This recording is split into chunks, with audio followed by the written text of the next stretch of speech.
E Eli tinha uma responsabilidade ainda maior, né? Que era a relação dele com Deus e o povo, né? Então ele tinha uma sociedade inteira dependendo dele e que estava só perdendo com o comportamento dos filhos. E Finéias, ele se espelha muito nesse irmão, né? No Ofni. O Ofni, como você falou, né? Ele chega na festa, deu aquele exemplo, né? Uhum. E as pessoas, você disse que elas vão sentir muito isso, né? Agora na série. Dá pra sentir e só vocês olharem os dois juntos, vocês já vão entender. Ofni tá sempre posturado, olhando pro pai, o que o pai falar, ele vai continuar fazendo. E o meu personagem tá sempre com o olhinho olhando tudo, vendo se o servo tá olhando pro pai, como é que tá a reação do pai em relação ao irmão, olha pro irmão, continua aquele iceberg. Então ele é essa, eu acho que é a interseção dessa casa. Porque quando a pessoa não ataca, ela tá muito confortável. Então, a posição do meu irmão, ele tá completamente confortável. Eu acredito que Finéias ataca que eu digo em olhares, ele vai pro front, ele tenta resolver as coisas porque ele tem muito medo. Então ele não é tão confiante como o irmão. Então para mim foi um presentaço. Você estar em cena e tem que ficar o tempo inteiro ligado com tudo que a gente tem que entregar algo nota 1000.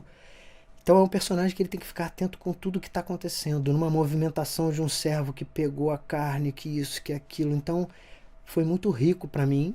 Eu aprendi muito com Finéias. Foi enriquecedor fazer. Como é que foram os seus preparativos para o Finéias? Você estava me contando que você quis ler a Bíblia e você leu outras histórias para entender o contexto. Como é que foi essa preparação? Então, a primeira, a gente nunca pode deixar de ler o que o autor quer, né? Então, meu primeiro movimento foi ler o texto. Lógico, chegou a sinopse, quando chegou o convite, já li, já fiquei apaixonado de cara. Naturalmente, não consegui esperar o texto. Fui, li a parte dele na Bíblia e estava completamente igual ao texto, está muito fiel. E aí depois as coisas vão acontecendo, né? Aí tem leitura, que na leitura estão os atores completamente despidos de qualquer coisa. A gente entra na sala, a gente esquece do mundo. Aí eu sei da vida de todos os meus amigos e colegas de trabalho. A gente começa a ter uma conversa franca por uma questão de a gente tem que ter essa afinidade, né? Do toque, a gente tem exercícios. Queria mandar um beijo para a nossa preparadora que cuidou do nosso núcleo, que conduziu brilhantemente. Então fizemos um trabalho muito de mesa, de leitura, de entender quem é esse pai, entender quem é Ofni, entender quem é Finéias, quem é o servo, quem são as duas servas que foram abandonadas, que estão ali por responsabilidade de Eli e desses dois irmãos. Então, querendo ou não, a gente cuidava de algumas pessoas, cuidava, né? Então a gente precisava entender quem era aquela família que estava com a gente. Aquela família que eu digo de pessoas, a gente convive 6 meses com pessoas que de repente a gente nunca mais vai encontrar, que são atores de outros estados. Eu tive o prazer, como é a minha quinta novela na casa, então eu fiz muitos amigos. Então eu consegui contracenar com o Dani Blanco, que é meu amigo pessoal.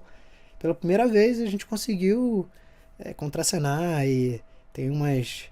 Não sei se eu posso falar aqui, mas daqui a pouco eu entro no assunto. Aconteceu uma coisa fora da curva lá na gravação. Daqui a pouquinho a gente fala.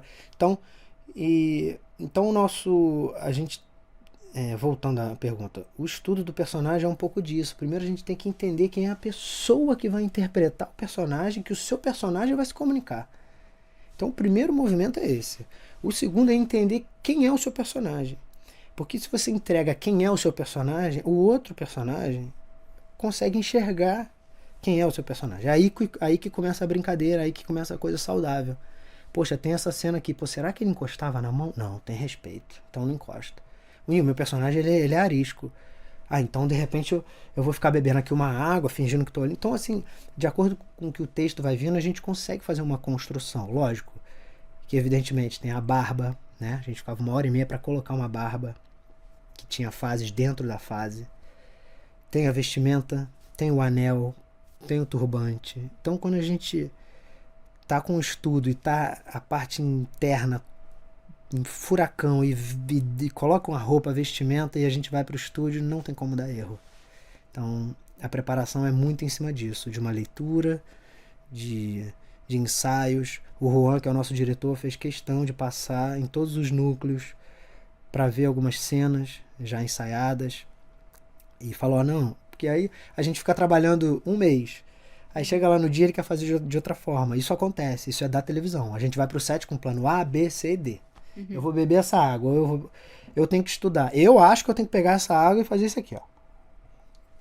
Esse foi o meu entendimento. Mas você tem que estudar, que você vai ter que... Você tem que estar com o plano B, que você vai pegar aqui, aqui, aqui, que você vai beber água jogando. Então você tem que ir pro set completamente aberto em relação a isso. E isso tudo a gente consegue conversar e entender na preparação, na construção do personagem. Já tem que estar com todos esses planos. Que é quando aí. vocês recebem essas orientações, Exatamente. né?